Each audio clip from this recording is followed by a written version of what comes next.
Hello everyone. Welcome to the channel. Please subscribe with your notifications on and I'll be posting daily Teen Wolf content.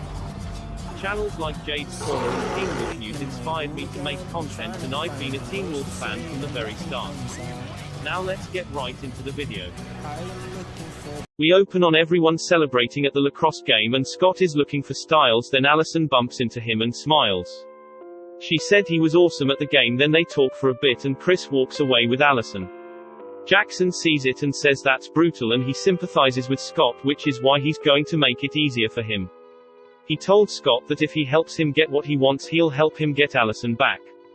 Jackson says it's 3 days until the winter formal and Scott should think about him taking Allison instead of Jackson. Now Scott is in the locker room and Danny says apology accepted because every time he got the ball he passed to him.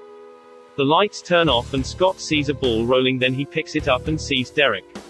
He asked Derek where he's been and Peter appears and says he doesn't get lacrosse and when he was in high school they played basketball and Scott is shocked. Peter tells Scott that he has a conflict of his own to resolve but he needs Scott's help. Scott says he's not helping him kill people and Peter says he doesn't want to kill all of them, just the responsible ones. And that doesn't have to include Allison. Scott asks Derek if he's on Peter's side and if he's forgetting the part where Peter killed his sister. Derek said it was a mistake. Scott is shocked and says what then? Derek said it happens. Peter said Scott is getting the wrong impression of them and he wants to help Scott reach his full potential and Scott says by killing his friends. Then Peter says sometimes the people closest to you are the ones holding you back the most. Scott says if they're holding him back from becoming a psychotic nutjob like Peter he's okay with that. Peter shares his memories with Scott, then leaves with Derek and Scott sees the Hale House fire and realizes that everyone Peter killed is connected to it.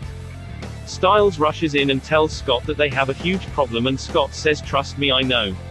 Allison is now tossing and turning in bed and she's imagining Scott making out with her, then she gets up and starts looking for her necklace and she goes into her car. She then sees the garage door open and overhears a conversation with Kate and Chris.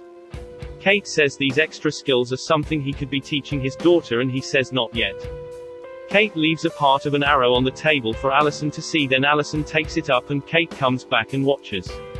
Jackson is now seen speeding in a parking lot and his car stops working, then Allison Dads pulls up and asks if he's having car trouble. Allison and Lydia are now in the woods, then Allison asked Lydia if she's okay with Jackson asking her to the winter formal just as friends. She then indirectly says that she knows Lydia made out with Scott in Coach's office. Chris and Jackson are now seen talking and Chris says he can help him out. He sees the claw marks on Jackson's neck, then he asked him if he hurt himself and Jackson says it's just a scratch. Chris then says it looks like more than a scratch and he says it looks like claw marks. Jackson pulls away immediately and Chris asked if he's alright, then Chris says if there's a reason why Jackson is so reluctant to tell him what caused the claw marks.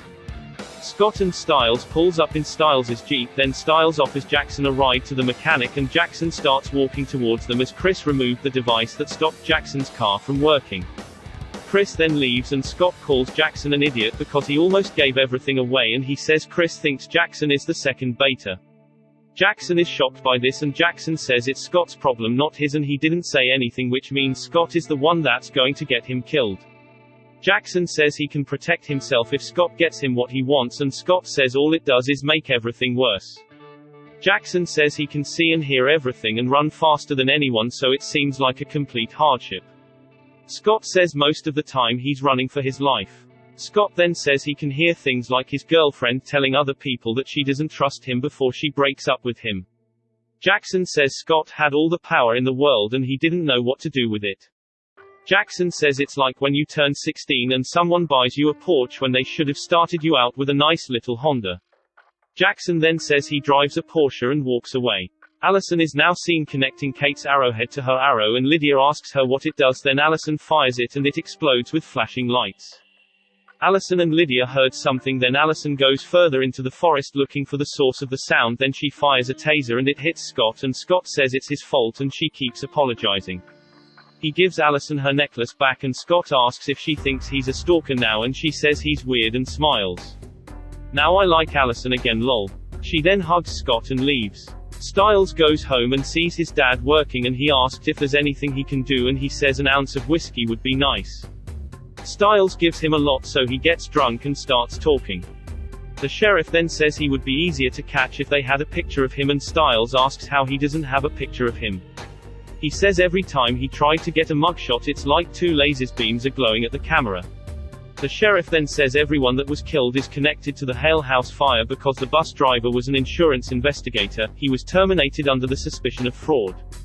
The video store clerk is a convicted felon with a history of arson. He then says the guys that were killed in the woods have arson on their records. Scott goes into his room and he hears a knock on his door, and Allison is there and she asks if they can talk. The sheriff then says to Stiles that if Derek wanted to kill everyone connected to the fire, why did he kill his sister because she had nothing to do with it, and why make it look like some kind of animal did it? The sheriff then says he misses talking to Stiles and he also misses his mom. Then Stiles stops him from drinking. Allison and Scott are now talking.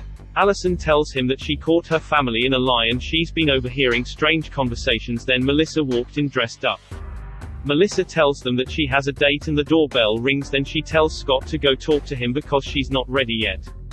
Scott goes down to open the door and he sensed something and he freezes and his heart starts beating super fast and the doorbell keeps being rang. Then it opens and it's Peter. Scott tries to close the door and he says he'll tell Melissa everything, but Peter doesn't seem to care and he says he just wants a date. Then Peter says maybe Scott thinks he's come up with an idea to convince Scott to be a part of the pact if Melissa is too. Peter then says Scott needs to understand how much more powerful they are together, him, Scott and Derek. Melissa then leaves with Peter. Jackson is seen working out and Derek says he doesn't like Jackson's taste in music. Derek tells Jackson that he doesn't have to be afraid of anything when he's one of them. Scott leaves Allison in his room and Jackson leaves the school with Derek, and Kate sees this. Peter begins to look at Melissa and says she has incredible skin. And he tries to turn her and it doesn't work because Stiles ran into his car. Peter says he's impressed by Scott and he tells him that Jackson isn't that smart. Jackson and Derek are now outside of the Hale house and Derek tells him to go in and Jackson is slowly going in but he's scared.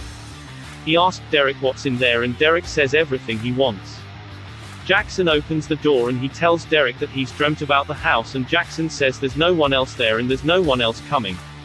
Derek shows Jackson his claws and Jackson begins to beg for his life and says he'll leave Scott alone and he doesn't deserve it, and Derek says he thinks he does. Derek begins to say that no one cares that Jackson drives an expensive car and no one cares that he's captain of the lacrosse team. Scott then says excuse me, co-captain. And he jumps down to Derek and Jackson sees them both transform.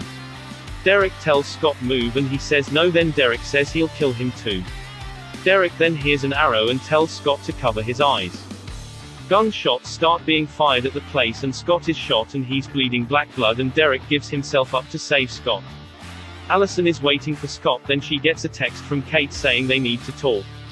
Scott is now in the woods struggling and he says Allison's name and she leaves his room. Deaton picks Scott up and removes the wolfsbane bullet from him and he's given Scott something to speed the healing process up and Scott says he's a vet, then Deaton says that's very true. And 90% of the time he's mostly treating cats and dogs. Allison and Kate are now underground, then she says every family has their secrets but theirs is a little different, and she opens the door and Allison sees Derek transformed and he roars at both of them. End. Thank you all for watching.